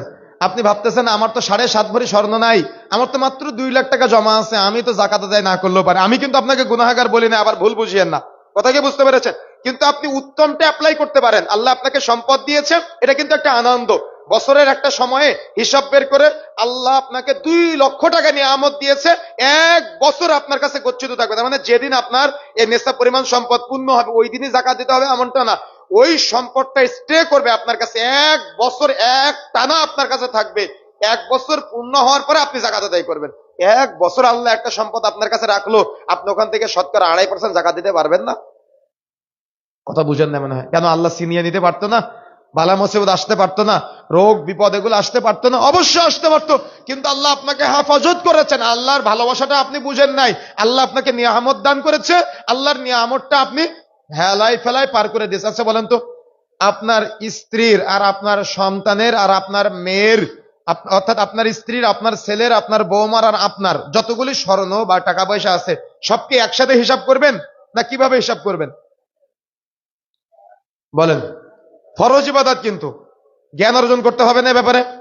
ফরজ ইবাদত আপনি কিভাবে বের করবেন? কেন? নামাজ কি একসাথে পড়েন? একজন পড়লে সবার হয়ে যায়, তাহলে একসাথে হবে কেন? সালাত যেমন ব্যক্তিগত ইবাদত, যাকাতটাও ব্যক্তিগত ইবাদত। কথা কি বুঝতে পেরেছেন? আপনার স্ত্রীর সম্পদ, স্বর্ণ টাকা পয়সা, আপনার স্বর্ণ টাকা পয়সা, আপনার সন্তানের ছেলে মেয়ে উভয়ের প্রত্যেকের আলাদা আলাদা। কথা বুঝতে পেরেছেন? প্রত্যেকের কি আলাদা আলাদা। যেমন ব্যক্তির উপরে সালাত ফরজ, যেমন ব্যক্তির উপরে হজ ফরজ, যেমন ব্যক্তির উপরে সিয়াম ফরজ, যাকাতটাও ব্যক্তির উপরে ফরজ। ব্যক্তির সম্পদ যখন নিসাব পরিমাণ পূর্ণ হয়ে যাবে তখন আপনি যাকাত আদায় করবেন। আর না হলে আল্লাহ রাব্বুল আলামিন বলছেন আপনি যাকাত আদায় করেন না, দান সদকা করেন না। আল্লাহ বলছেন আল্লাযী জামাআ মালাও ওয়া আদ্দাদা, অপরাধী হলো তারাই যারা সম্পদকে জমা করে রাখে, কুক্ষিগত করে রাখে, যাকাত আদায় করে না, দান সাদাকা করে না। তার মানে মারহাবা না বললে আপনার পকেট থেকে 10 টাকা বের হয় না। আর দেখেছেন না নামের আগে দানবীর আব্দুল কুদ্দুস, দানবীর আব্দুল্লাহ, দেখেছেন না এমনটা? আমি আমার নাম দিয়ে বললাম, আপনার নাম বলে রাগ করতে পারেন। তো দানবীর কেন বলে? ও দানবীর যত আপনি লকব লাগাতে পারবেন তত দান বেশি করবে। কিন্তু উচিত কি জানেন? উচিতটা হলো ডান হাত কি দান করলাম, বাম হাত যাতে করে জানতে না পারে। এখানে অনেক গরিব এতিম বাচ্চা আছে। আপনি কি জানেন আল্লাহ রাব্বুল আলামিন বলেছেন সূরা আল মাউনের মধ্যে, সূরা আল মাউনের আরেকটা নাম হলো আল ইয়াতিম, ফাযালিকাল্লাযী ইয়াদুউল ইয়াতিম। এই আয়াতের কারণে সূরা আল মাউনের একটা নাম হলো আল ইয়াতিম। যদি কোনো ব্যক্তি অপরাধী হতে না চায় তাহলে সে যেন ইয়াতিমের সাথে রূঢ় আচরণ না করে। কেন? আল্লাহ বলেছেন ফাযালিকাল্লাযী ইয়াদুউল ইয়াতিম, অপরাধী হলো ওই ব্যক্তি যে ইয়াতিমের সাথে রূঢ় আচরণ করে। কিন্তু টাকা পয়সা বেশি হয়ে গিয়েছে, অহংকার এমন, ও যাকাত আদায় করে না, দান সাদাকাও করে না, কোন ইয়াতিম বাচ্চাদের দেখলে আরো ঘাড় ধাক্কা দেয়, তার সাথে খারাপ আচরণ করে। কিন্তু উচিত ছিল যে ও ইয়াতিমের সাথে ভালো আচরণ করা, তার বছরে একটা দিন তার হাসি ফোটানো, 1 বছরের খাবারের খোরাক মিটিয়ে দেওয়া, 1 মাসের খাবারের খোরাক মিটানো, তার জীবনে কোনোদিন দেখা যাচ্ছে তার একটু ভালো মুখ দেওয়া, তার একটু প্রশান্তি দেওয়া। কিন্তু এটা আজকের মানুষ করে না, কিন্তু প্রয়োজন ছিল। এজন্য আল্লাহ রাব্বুল আলামিন বলছেন আল্লাযী জামাআ মালাও ওয়া আদ্দাদা, অপরাধী হলো তারাই যারা সম্পদকে কুক্ষিগত করে রাখে, দান সাদাকা করে না, যাকাত আদায় করে না, মানুষের পিছনে খরচ করে না, ফকির মিসকিন আসলে তাকে তাড়িয়ে দেয়, তার খাবারটা পর্যন্ত দিতে চায় না। অন্য সূরার মধ্যে আল্লাহ রাব্বুল আলামিন বলছেন ওয়ালা ইয়াহুদ্দু আলা তাআমিল মিসকিন, অপরাধী হলো তারাই যারা মিসকিনকে খাদ্য দানে অনুৎসাহ প্রদান করে। এজন্য এই অপরাধগুলো থেকে আমাকে আপনাকে বের হয়ে আসতে হবে। আর এই যে অপরাধগুলোর কথা বললাম, এগুলো সব হৃদয়ের পাপ, আত্মার পাপ। আত্মার প্রশান্তির জন্য মানুষ সামনে নিন্দা করে, আত্মার প্রশান্তির জন্য মানুষ পিছনে নিন্দা করে, আত্মার প্রশান্তির জন্য মানুষ টাকা জমা রাখে, আত্মার প্রশান্তির জন্য মানুষ এই সম্পদগুলোকে বারবার গনে আর দেখে যে আমার কত সম্পদ, আমার কত ইজ্জত দুনিয়ায়, আমার কত মর্যাদা। আর সে কিভাবে জানেন? আল্লাহ বলছেন, এটা আমার কথা না, ইহসাবু আন্না মালাহু আখলাদা। আল্লাহ বলছেন ও মনে করে ওর ওই সম্পদটা দুনিয়াতে চিরজীবন থাকবে, বা অপর ব্যাখ্যা এসেছে ও মনে করে ওর সম্পদের মাধ্যমে দুনিয়াতেও আজীবন থাকবে। আপনার দাদার বাবার নাম বলতে পারবেন? দাদার বাবার জন্য দোয়া করেছেন কয়দিন? দাদার বাবার জন্য দান করেছেন কয়দিন? দাদার জন্য দান করেছেন কয়দিন বলেন? তো আপনি মারা যাওয়ার পরে আপনার ছেলে মনে রাখতে পারে, আপনি মারা যাওয়ার পরে তার ছেলে আর আপনাকে মনে রাখবে, আপনি এটা ভাবেন কিভাবে? আপনার ছেলে তো মনে রাখে না, আপনার ছেলে জানাজার নামাজ পড়াতে পারে না, আপনার ছেলে আপনি মারা যাওয়ার পরে বিয়ে বাড়িতে যেমন প্যান্ডেল করে খাওয়া দাওয়ার আয়োজন করে না, আপনি মারা যাওয়ার পরে ওর জ্ঞানের এত স্বল্পতা, ও জীবনও আপনার জন্য রব্বির হামহুমা কামা রব্বায়ানি সাগীরা দোয়া করে না। ও 1200 মানুষের আয়োজন করে ভুড়ি ভোজ করে, গরু কিনে নিয়ে এসে, ছাগল কিনে নিয়ে এসে মানুষকে খাওয়ায়, আর মনে করে আমি বাবাকে জান্নাতে পাঠালাম। কথা কি বুঝতে পেরেছেন? কেন? জ্ঞান নাই যে, বিবেক নাই যে। বিয়ে বাড়ির মতো আয়োজন করবে আপনি মরার পরে, কেন? জ্ঞান নাই। মানে আপনি মারা যাওয়ার পরে আপনার সন্তানও দোয়া করার সময় পাবে না। ও তার মানে এমন ভাবে থাকবে যে ও আপনার কবর জিয়ারত করারও সময় পাবে না। অথচ আপনি মনে করতেছেন ইয়াহসাবু আন্না মালাহু আখলাদা, আমার সম্পদ আমাকে চিরজীবন বাঁচিয়ে রাখবে, দুনিয়াতে এস্টাবলিশ করবে। এজন্য এই বাজারের মধ্যে 4টা দোকানের জায়গা আছে আপনার, 4টা দোকানের মধ্যে একটা আপনার বোনের আছে, কিন্তু কিভাবে কিভাবে দলিল ফাঁকি দিয়ে বোনের কাছ থেকে নিয়ে নেওয়া যায় আপনি চিন্তা করতেছেন। কার জন্য রেখে যাবেন? কার জন্য? ছেলের জন্য? ছেলের জন্য? মেয়ের জন্য? কিয়ামতের মাঠে আপনার ছেলে বলবে আল্লাহ আমার বাবা চুরি করেছে জমি জায়গা দোকানপাট, আমি চুরি করিনি, আমার বাবাকে জাহান্নামে দেওয়া হোক, আমি আজকে জাহান্নামে যেতে চাই না। তখন আপনি কি বলবে জানেন? অকল আল ইনসানু মালাহা। কিয়ামতের মাঠে মানুষ আফসোস করবে আর বলবে হায় আফসোস, আমার মাল আমার বিরুদ্ধে কথা বলে, আমার সন্তান আমার বিরুদ্ধে কথা বলে, আমার স্ত্রী আমার বিরুদ্ধে কথা বলে, আমার আসবাবপত্র আমার বিরুদ্ধে কথা বলে। সেদিন আপনি কি করবেন? কথা বুঝেন না মনে হয়। কথা কি বুঝতে পেরেছেন? ওই যে মাঠের মধ্যে নিচু জায়গায় যে জমিটা, ওইটা আপনার বোনকে দিয়েছেন, আর ফ্রন্টের যে জায়গাটা সেটা আপনি নিয়ে নিয়েছেন। আপনি আপনার বোনকে ফাঁকি দিয়েছেন, আপনি আপনার বোনের ছেলে মেয়েদের ফাঁকি দিয়েছেন। তাহলে এই যে আপনি ভাবলেন যে আপনার সম্পদ আপনাকে দুনিয়াতে চিরজীবন বাঁচিয়ে রাখবে, কিন্তু আপনি মারা যাওয়ার পরে আপনার সন্তানরা মারামারি করবে, কে কয় কাঠা, কে কয় কাঠা, কে কয় শতক জমি নিবে। কথা কি বুঝতে পেরেছেন? কথা কি বুঝতে পেরেছেন?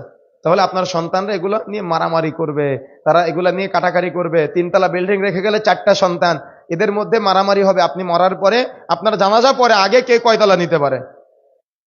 কার জন্য রেখে গেলেন? কার জন্য? আল্লাহ রাব্বুল আলামিন এজন্য বলেছেন আলহাকুমুত তাকাসুর, প্রাচুর্যের প্রতিযোগিতা তোমাদের মহোচ্ছন্ন করেছে, হাত্তা যুরতুমুল মাকাবির, এই মহোচ্ছন্নে আচ্ছন্ন মানুষ ততদিন থাকবে যতদিন পর্যন্ত মানুষ কবরে উপনীত না হবে। রাসূলুল্লাহ সাল্লাল্লাহু আলাইহি সাল্লাম বলছেন আদম সন্তানকে এক মুখ ভর্তি স্বর্ণ দেওয়া হবে, আদম সন্তান আর এক মুখ ভর্তি স্বর্ণ চাইবে, ততক্ষণ পর্যন্ত চাইতেই থাকবে চাইতেই থাকবে, যতক্ষণ পর্যন্ত না আদম সন্তানের মুখ মাটি দ্বারা পূর্ণ করা হবে, ততক্ষণ পর্যন্ত আদম সন্তান চাইতেই থাকবে চাইতেই থাকবে। কি এটা আমাদের প্রবন্ধতা না? যেন আল্লাহ বলছেন ইহসাবু আন্না মালাহু আখলাদা, এরা মনে করে এদের সম্পদ দুনিয়াতে চিরজীবন এদের বাঁচিয়ে রাখবে। এজন্য এরা যখন ব্যবসা করে তখন মাছ বিক্রয় করে, যখন ও মাছ কিনেছে 300 টাকা দিয়ে, কিন্তু বলতেছে আল্লাহর কসম মাছ কিনেছি 310 টাকা দিয়ে, কিন্তু আপনাকে 305 টাকা দিলাম। আপনাকে কসম কাটতে বলেছে আমি, কিন্তু আপনি কসম কেটে ব্যবসাটাকে হারামে পরিণত করে ফেললেন, আর ভাবতেছেন আপনার এই 5 টাকা আপনাকে চিরজীবন বাঁচিয়ে রাখবে, চিরজীবন সম্মানিত করবে, বড় লোক বানাবে, এতই সস্তা। জন্য আল্লাহ বলছেন ইহসাবু আন্না মালাহু আখলাদা, তারা মনে করে তাদের সম্পদ দুনিয়াতে তাদের আজীবন বাঁচিয়ে রাখবে, চিরঞ্জীব করবে। এই আত্মার অপরাধ, এগুলো হলো আত্মার প্রশান্তির জন্য মানুষ করে। কিন্তু আল্লাহ বলছেন দেখেন, অর্থাৎ 5 নম্বর অপরাধীকে আমরা পেলাম যে তারা সম্পদকে চিরস্থায়ী মনে করে। তাহলে 1 সামনে নিন্দা করা, 2 পিছনে নিন্দা করা, 3 সম্পদ জমা করা, 4 সম্পদকে বারবার গণনা করা, 5 সম্পদকে চিরস্থায়ী মনে করা। এই অপরাধীদেরকে আমাদের সমাজের মানুষ বা আমরা অনেক সম্মান দিয়ে থাকি। কথা বুঝেন না মনে হয়? অনেক সম্মান দিয়ে থাকি, অনেক মর্যাদা দিয়ে থাকি, কিন্তু আল্লাহ বলছেন কাল্লা, কখনো না, তারা সম্মানিত না। লা ইউমবাযান্না ফিল হুতামা, তারা হুতামা নামক জাহান্নামে নিক্ষিপ্ত হবে। কে বলছেন এটা? আল্লাহ বলছেন। কিন্তু আপনার চোখে আমার চোখে তারা দুনিয়াতে সম্ভ্রান্তশালী, আপনার চোখে আমার চোখে দুনিয়াতে তারা অনেক মর্যাদার, দুনিয়াতে তারা অনেক ইজ্জতের, অনেক সম্মানের। কিন্তু আল্লাহ বলছেন কাল্লা, কখনো না, লা ইউমবাযান্না ফিল হুতামা, তারা হুতামা নামক জাহান্নামে নিক্ষিপ্ত হবে। ওয়া মা আদরাকা মাল হুতামা, মুহাম্মদ তুমি কি জানো এই হুতামা নামক জাহান্নামটা কি জিনিস? যারা অপরাধে জড়ান, সামনে নিন্দা করেন, পিছনে নিন্দা করেন, গীবত তহমত করেন, ফেসবুকে একজন আরেকজনকে নিয়ে অপবাদে জড়ান, আল্লাহ বলছেন ওমা আদরাকা মাল হুতামা, মুহাম্মদ তাদেরকে যে হুতামা নামক জাহান্নামে নিক্ষিপ্ত করা হবে, তুমি কি জানো সেই হুতামা নামক জাহান্নাম কি জিনিস? আল্লাহ নিজেই বলছেন নারুল্লাহিল মুকাদা, সেটা হলো আল্লাহ তৈরি প্রজ্বলিত আগুন, যে আগুন জ্বলতেছে চলমান। কথা বুঝতে পেরেছেন? ওটা হলো আল্লাহ তৈরি প্রজ্বলিত আগুন। আল্লাহ বলছেন আল্লাতি তাত্তালিউ আলাল আফিদা, যে আগুন তাদের হৃদয়টা চূর্ণ বিচূর্ণ করে দিবে, আত্মা ফাটিয়ে দিবে, আত্মা গলিয়ে দিবে। কেন আত্মা? কেন আত্মা বলেন? কেন আত্মার কথা বলা হয়েছে?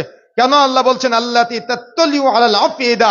তার আত্মাটাকে চূর্ণ বিচূর্ণ করা হবে, তার আত্মাটাকে ফাটিয়ে দেওয়া হবে, ছিন্ন ভিন্ন করে দেওয়া হবে। কেন আল্লাহ আত্মার কথা বলেছেন? ওই যে গীবত কেন করে? আত্মার প্রশান্তির জন্য। অপবাদ কেন দেয়? আত্মার প্রশান্তির জন্য। সামনে নিন্দা কেন করে? আত্মার প্রশান্তির জন্য। টাকা বারবার গোনে কেন? আত্মার প্রশান্তির জন্য। জমা করে কেন? আত্মার প্রশান্তির জন্য।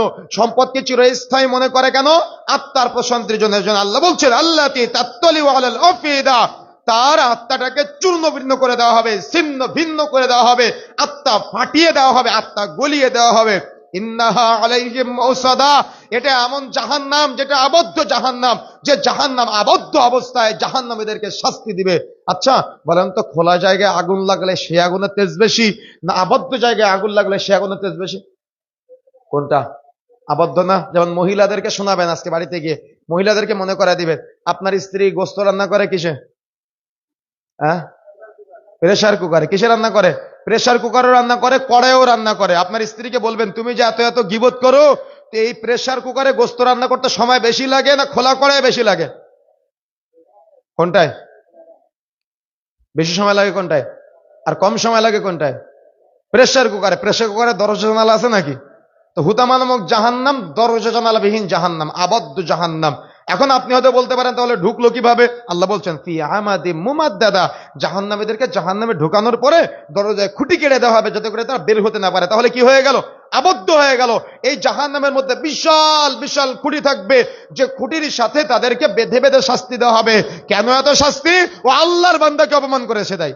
আল্লাহ তাকে অপমান করবে কিয়ামতের মাঠে, আল্লাহ তাকে শাস্তি দিবে কিয়ামতের মাঠে। এই জন্য সতর্ক হতে হবে, সাবধান হতে হবে।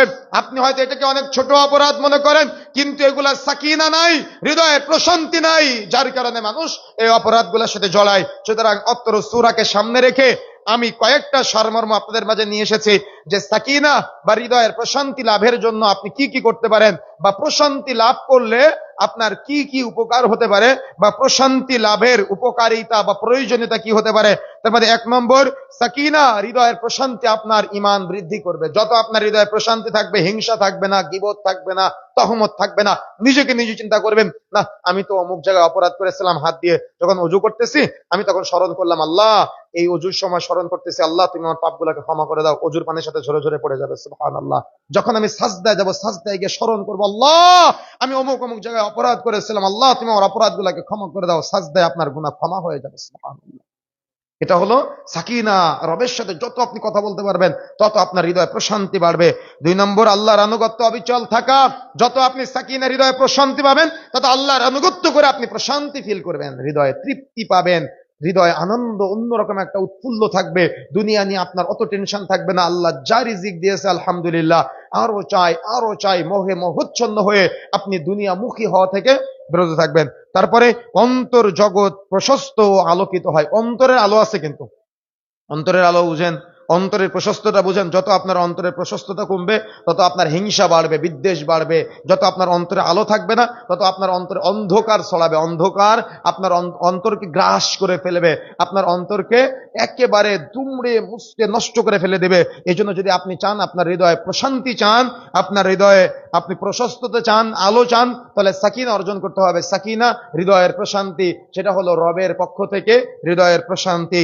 চিন্তা মুক্ত সুখী জীবনের হাতিয়ার সাকিনা। চিন্তা মুক্ত, টেনশন ফ্রি, ওর কোনো টেনশন নাই। ইনকাম 500 টাকা কেন, 5000 টাকা কেন, 100 টাকা কেন, ওর কোনো টেনশন নাই। রিজিকের মালিক আল্লাহ, ও প্রচেষ্টা চালাবে, তবে প্রচেষ্টা করবে। রিজিকের মালিক কে?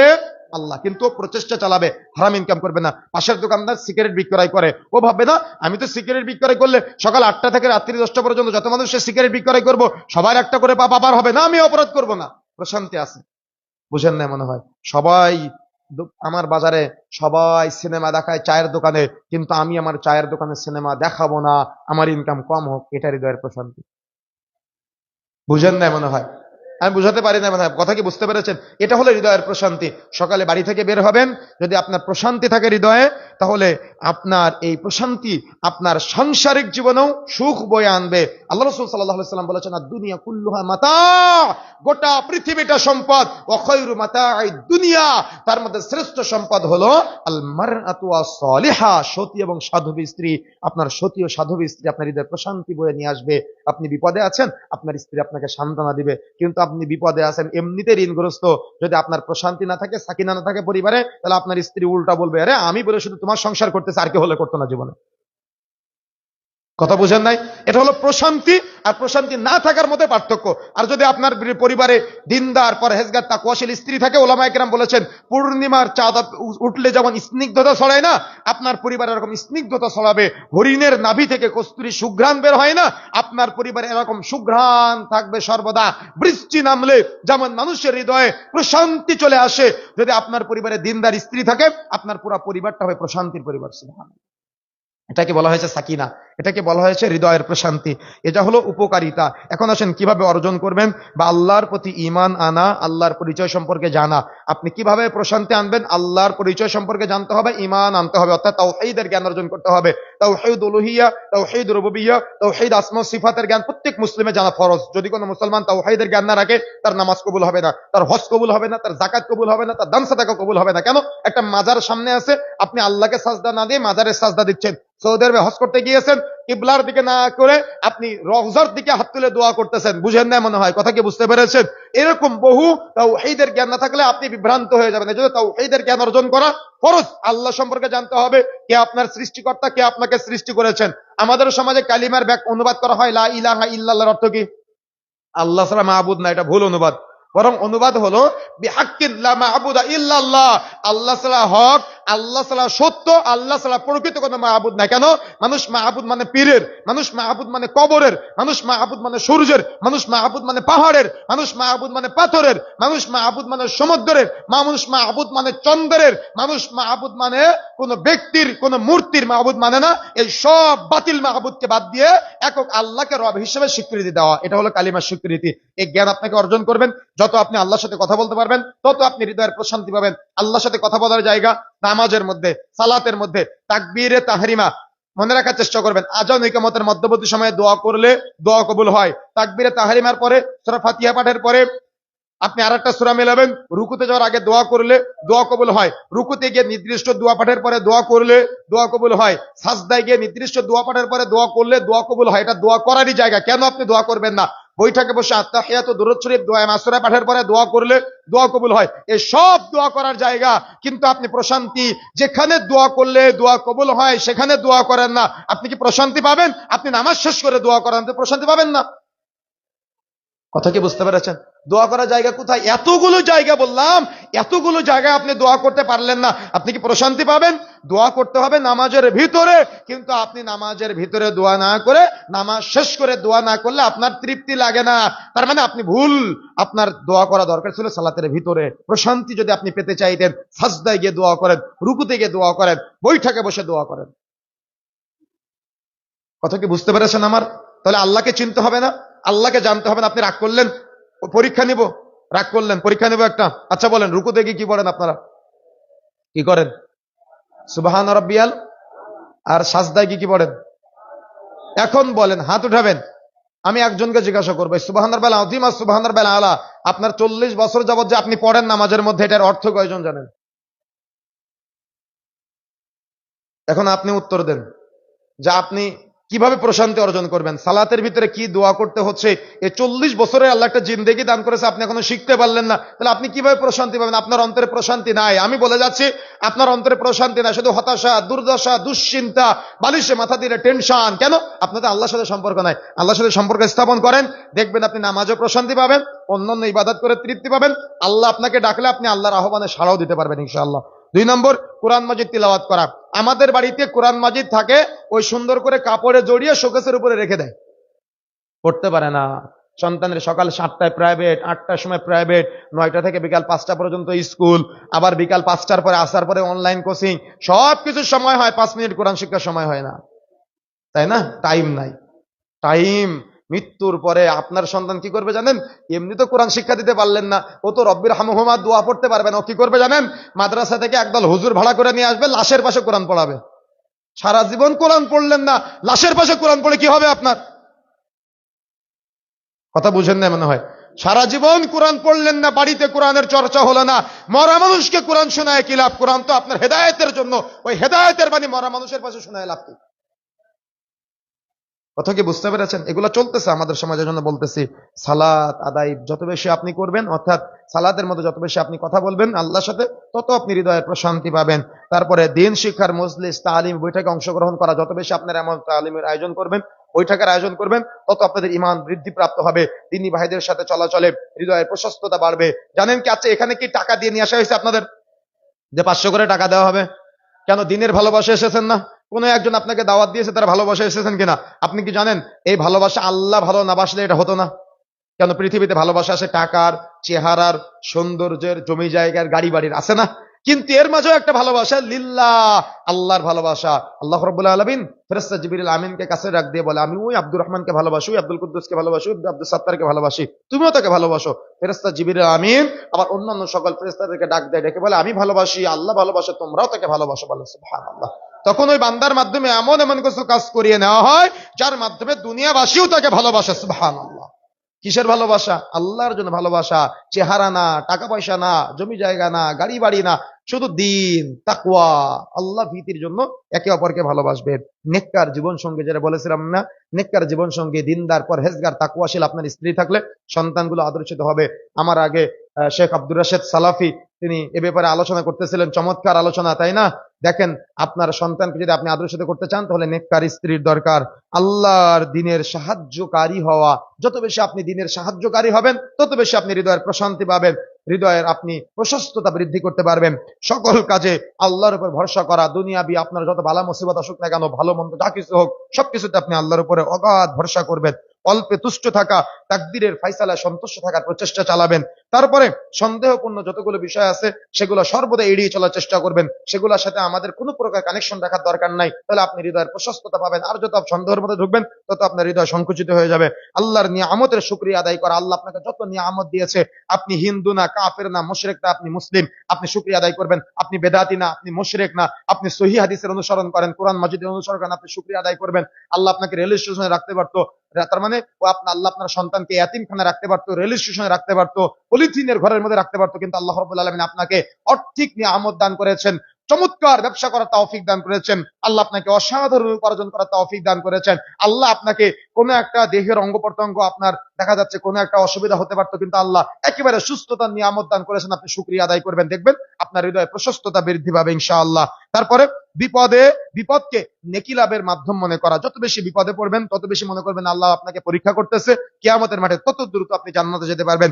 আল্লাহর পথে নিজেকে উৎসর্গ করা, অর্থাৎ দিনের পথে, ইসলামের পথে, শরীয়তের পথে নিজেকে নিঃস্বার্থ উৎসর্গ করে দিবেন, দেখবেন হৃদয়ে প্রশান্তি পাবেন। আল্লাহর কাছে আপনি চাইবেন, সর্বদা চাইবেন যে আল্লাহ তুমি আমাকে দিনদার, মুত্তাকি, পরহেজগার বান্দাদের অন্তর্ভুক্ত করো। চাইতে পারবেন না? ইনশাআল্লাহ চাওয়ার চেষ্টা করতে হবে। তাহলে আলোচনার মধ্যে আমরা যে কথাগুলো বলেছি, সেই কথাগুলো আমরা যদি হৃদয়ের প্রশস্ততা বাড়াতে চাই, তাহলে পরিশেষে যে আমরা পয়েন্টগুলো নিয়ে আলোচনা করলাম, তাহলে এই আলোচনার আলোকে আমার আপনার হৃদয়ের প্রশস্ততা বাড়াতে হবে। তাহলে প্রথম যে 5টা অপরাধীকে নিয়ে কথা বলেছি, এই 5 শ্রেণীর অপরাধী থেকে আমরা বিরত থাকতে পারবো ইনশাআল্লাহ। আমরা চেষ্টা করতে পারবো ইনশাআল্লাহ, চেষ্টা করতে হবে আমাদের। আর আপনার সন্তানদের জন্য আজকের এই গদিঘাট সালাফিয়া আইডিয়াল মাদ্রাসা কমপ্লেক্স, এই আপনার সন্তানকে অত্র প্রতিষ্ঠানে আপনি দিয়ে তাকে হাফেজ আলেমা হিসেবে গড়ে তোলার চেষ্টা করেন, পারবেন ইনশাআল্লাহ? প্রচেষ্টা চালাতে হবে ইনশাআল্লাহ।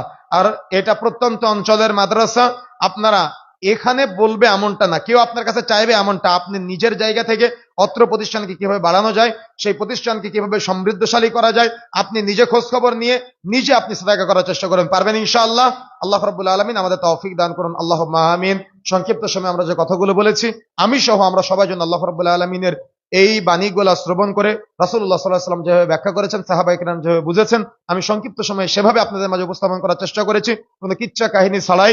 আল্লাহ রাব্বুল আলামিন সংক্ষিপ্ত সময়ের আলোচনায় বারাকা দান করুন, এবং আমরা যারা এখানে উপস্থিত আছি আমাদের সবাইকে আল্লাহ রাব্বুল আলামিন অত্র আলোচনাগুলা মেনে নেওয়ার তৌফিক দান করুন, বলেন আমিন।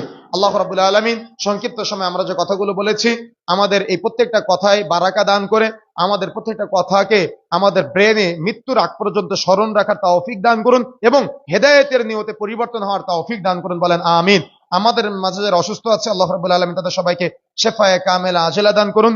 আমাদের মাঝে যারা ঋণগ্রস্ত আছে আল্লাহ রাব্বুল আলামিন তাদের সবাইকে ঋণ থেকে মুক্ত হওয়ার তৌফিক দান করুন এবং আল্লাহ রাব্বুল আলামিন আমাদের সবাইকে পবিত্র কোরআন ও সহিহ সুন্নাহর অনুসারী হওয়ার তৌফিক দান করুন। মৃত্যুবরণ করার আগে প্রকৃত মুসলিম হওয়ার তৌফিক দান করুন এবং এভাবে যারা আমরা একসাথে বসে আছি, এভাবে সবাই যেন একসাথে বসে আমরা কোনো একদিন জান্নাতে গল্প করতে পারি, বলেন আমিন। দোয়াটা কি বুঝতে পেরেছেন? বুঝেন না মনে হয়? যারা আমরা একসাথে আছি এভাবে কোনো একদিন জান্নাতেও জন্য বসে গল্প করতে পারি, বলেন আমিন। আমরা সাকিনার উপরে কিছু কথা বলেছি। আমার নতুন একটা বই বের হয়েছে, হৃদয়ের প্রশান্তি সাকিনা, আপনারা আমাদের গাড়িতে পাবেন। বইটা সংগ্রহ করার চেষ্টা করবেন। আল্লাহ রাব্বুল আলামিন আমাদের সবাইকে কবুল করুন। আলোচনার শেষে আমরা সবাই একসাথে দোয়া পড়ি, বলেন আমার সাথে সাথে সুবহানাকা আল্লাহুম্মা ওয়া বিহামদিকা আশহাদু আল্লা ইলাহা ইল্লা আনতা আস্তাগফিরুকা ওয়া আতুবু ইলাইক। আসসালামু আলাইকুম ওয়া রাহমাতুল্লাহি ওয়া বারাকাতুহু।